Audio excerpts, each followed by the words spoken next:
नमस्कार सभी दोस्तों को।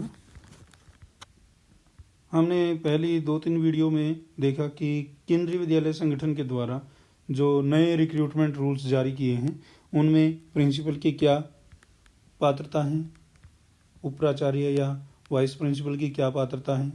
Post graduate teacher computer science के लिए भी हमने देखा था कि एक वीडियो में कि क्या उसके लिए एलिजिबिलिटी निश्चित की गई है। और आज हम देख रहे हैं post graduate teacher PhD Hindi या इंग्लिश लैंग्वेज टीचर के लिए अलग से उन्होंने अब की बार रिक्रूटमेंट रूल्स निश्चित किए हैं। अब वो क्या चेंज आया है जिसके कारण से इसको अलग से एक पार्ट बनाया है इसका, तो क्या बदलाव आए हैं उसके बारे में देख लेते हैं अभी।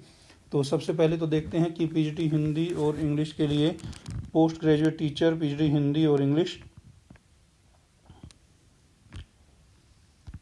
तो यहाँ पर जो पीएचडी हिंदी की जो अभी तक की जो सैंक्शन पोस्ट हैं वो 1167 हैं।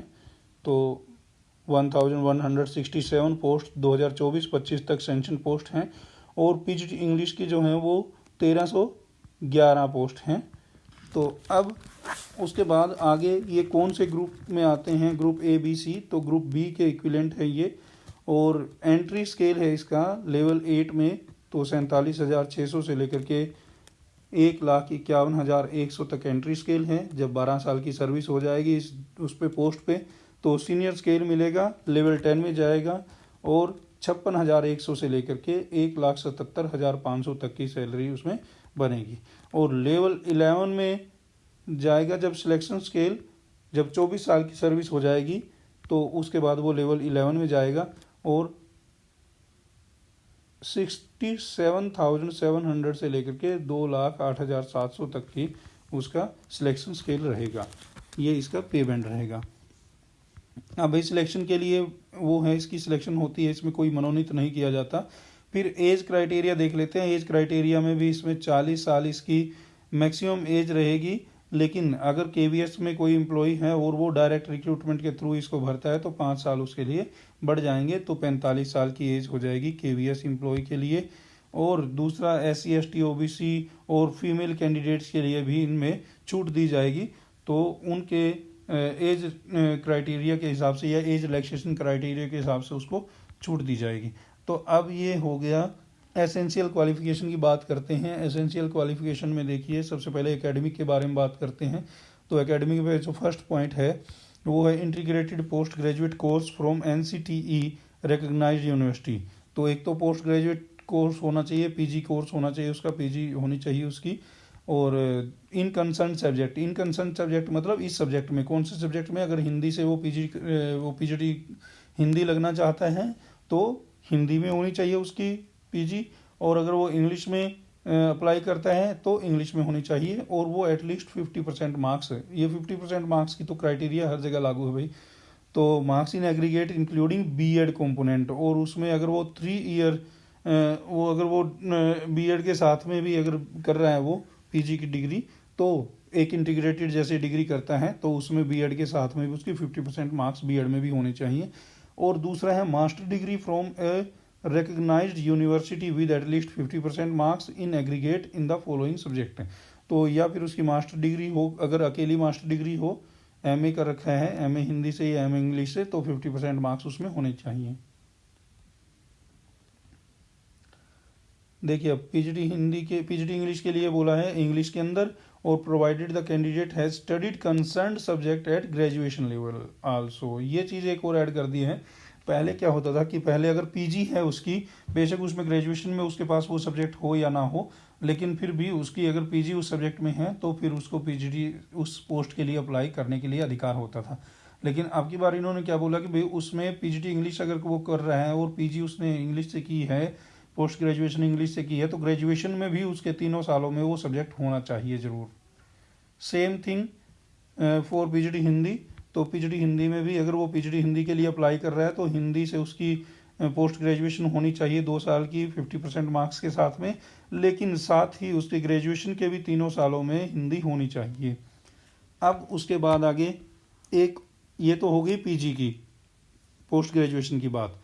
फिर आगे बात करते हैं ये कि बीएड डिग्री फ्रॉम NCTE की recognised university with at least 50% marks, तो बीएड डिग्री भी होनी चाहिए। ऊपर वाले में क्या बोला था कि अगर वो कोई ऐसा इंटीग्रेटेड कोर्स किया उसने पीजी का जिसमें बीएड भी इंक्लूड है, तो फिर दोनों में कुल मिलाकर के 50% मार्क्स होने चाहिए और वो इंटीग्रेटेड डिग्री बीएड के साथ में है तो वो मानी जाएगी। लेकिन अगर वो इंटीग्रेटेड डिग्री नहीं है तो फिर उस केस में एमए की अलग डिग्री होगी उसकी, उसमें 50% मार्क्स होने चाहिए, और बीएड की अलग डिग्री होगी तो उसमें भी 50% मार्क्स होने चाहिए।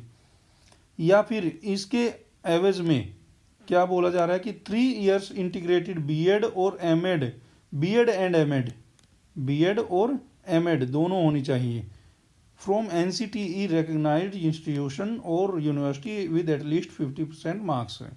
तो 50% अंक के साथ में उसकी बीएड और एमएड की इंटीग्रेटेड डिग्री, 3 इयर्स की इंटीग्रेटेड डिग्री उसकी होनी चाहिए। उसके एवज में और एक विकल्प देता है कि 4 years integrated degree with at least 50% marks, 4 साल की इंटीग्रेटेड डिग्री हो जिसमें 50% मार्क्स होने चाहिए और उसके अंदर बीएड भी इंक्लूड होनी चाहिए। तो ये 3-4 कंडीशन दे दी भाई इसके अंदर। सबसे पहली कंडीशन क्या थी कि या तो उसकी इंटीग्रेटेड डिग्री हो बीएड के साथ में, पोस्ट ग्रेजुएशन डिग्री हो बीएड के साथ में तो वो चलेगी, या फिर अगर उसकी एमए अलग है और बीएड अलग है तो फिर उसकी एमए में 50% मार्क्स होने चाहिए और साथ साथ में उसके ग्रेजुएशन में भी 3 सालों में वो सब्जेक्ट होना चाहिए और साथ में बीएड भी उसकी 50% मार्क्स से क्लियर होनी चाहिए। तो ये तो थी दूसरी कंडीशन। अब तीसरी कंडीशन में बोला कि 3 साल की इंटीग्रेटेड बीएड और एमएड की डिग्री हो, बीएड विद एमएड की डिग्री हो जिसमें 50% मार्क्स हो, और या फिर उसके अलावा कि 4 साल की ऐसी इंटीग्रेटेड डिग्री हो जिसमें बीएड भी इंक्लूड हो, तो वो फिर 50% मार्क्स से वो डिग्री होनी चाहिए तो वो मानी जाएगी। तो इनमें से कोई भी एक कंडीशन पूरी कर सकता है वो व्यक्ति। अब कहता है कि proficiency in teaching in Hindi and English medium, तो हिंदी और इंग्लिश मीडियम में प्रोफिशिएंसी होनी चाहिए पढ़ाने में। फिर डिजायरेबल क्वालिफिकेशन क्या है, experience as TGT in the recognised institutions in concern subject, तो उस सब्जेक्ट के टीजीटी की पोस्ट पे उसका अनुभव हो कोई किसी उसमें, यह डिजायरेबल है, कोई पक्का नहीं है कि होना ही चाहिए। अगर होगा तो उसकी वेटेज मिल जाएगी एक्सपीरियंस की, और अगर नहीं होगा तो फिर भी वो एलिजिबल है। तो experience of working in A school, school में काम करने का अनुभव होना चाहिए, मतलब अनुभव, एक्सपीरियंस सर्टिफिकेट, अनुभव प्रमाण पत्र उसके पास होना चाहिए किसी स्कूल का, तो उसको वेटेज मिल जाएगी। नॉलेज ऑफ कंप्यूटर एप्लीकेशन, और कंप्यूटर एप्लीकेशन का नॉलेज होना चाहिए, उसके लिए सर्टिफिकेट की जरूरत नहीं है, नॉलेज होना चाहिए, उसको कंप्यूटर चलाना आना चाहिए। दो whether age and educational qualification prescribed for direct recruits will apply to promotees, तो जो विभागीय प्रमोशन के माध्यम से, प्रोन्नति के माध्यम से जो आगे बढ़ते हैं विभाग के ही लोग, पीजीटी हिंदी या पीजीटी इंग्लिश बनना चाहते हैं, तो उनके लिए एज क्राइटेरिया तो कोई नहीं रहेगा, लेकिन एजुकेशनल क्वालिफिकेशन उनके ऊपर भी लागू होगी। फिर पीरियड ऑफ प्रोबेशन, प्रोबेशन की बात आती है तो भी डायरेक्ट रिक्रूटमेंट वाला जो व्यक्ति होगा उसके ऊपर 2 साल का प्रोबेशन पीरियड होगा। आगे कहते हैं कि मेथड ऑफ रिक्रूटमेंट क्या होगा, क्या वो डायरेक्ट रिक्रूटमेंट के थ्रू कितने भर्ती होंगे, कितने % भर्ती की जाएगी, डेपुटेशन के थ्रू या एब्जॉर्प्शन के थ्रू, या फिर जो एलडीई वगैरह के थ्रू, प्रमोशन के थ्रू किस तरह से भर्ती की जाएगी। तो अब इसमें कहा है कि 33.33% बाय लिमिटेड डिपार्टमेंटल एग्जामिनेशन, तो लिमिटेड डिपार्टमेंटल एग्जामिनेशन के थ्रू मतलब विभागीय परीक्षाओं के माध्यम से तो 33.33%, पहले लगभग ये 50% होता था लेकिन अब ये 33.33% कर दिया गया है, और डायरेक्ट रिक्रूटमेंट के थ्रू भर्ती किए जाएंगे 66.67%। तो ये थोड़ा सा बदलाव आया परसेंटेज में, इसमें पहले लगभग 50-50 होता था, लेकिन अब क्या किया इन्होंने, 33.33% तो विभागीय परीक्षाओं के माध्यम से, जो कि सिर्फ क्वालिफाइंग एग्जाम होगा और सीनियोरिटी बेस पे उसमें नौकरी दी जाएगी। तो एक तरह से ये डीपीसी को ख़त्म करके ये किया गया है ताकि जो वरिष्ठ जो शिक्षक साथी हैं उनको भी इसका फ़ायदा मिले।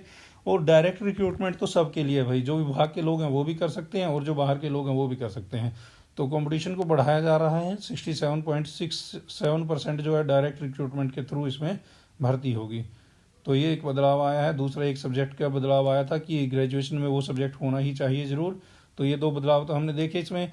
अभी in case of recruitment by promotion, by deputation और एब्जॉर्प्शन और ग्रेड्स फ्रॉम विच प्रमोशन और डेपुटेशन और absorption is to be made, तो अगर वो प्रमोशन के थ्रू या डिपुटेशन के थ्रू या एब्जॉर्प्शन के थ्रू या फिर प्रमोशन अगर वो ग्रेड्स के थ्रू आई है डेपुटेशन के थ्रू, तो उस केस में क्या होगा कि लिमिटेड डिपार्टमेंटल एग्जामिनेशन के बारे में बताया है। तो from Among Us TGTs who have rendered at least 3 years of regular service, जो ऐसे साथी जो टीजीटी की पोस्ट पे केवीएस में पूरे 3 साल कर चुके हैं, 3 साल की सर्विस वो दे चुके हैं, in the grade and possesses qualification as prescribed for the direct recruitment of PGT as per the following feeder posts.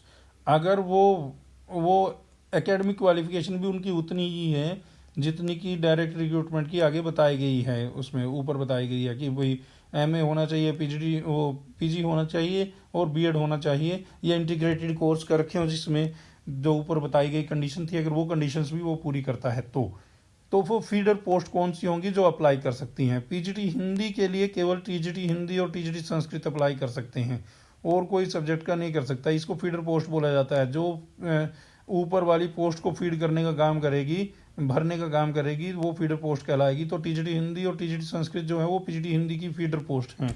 केवल इन्हीं के जो टीजीटी हैं वो अप्लाई कर पाएंगे पीजीटी हिंदी के लिए। दूसरी ओर पीजीटी इंग्लिश के लिए फीडर पोस्ट रहेगी केवल टीजीटी इंग्लिश।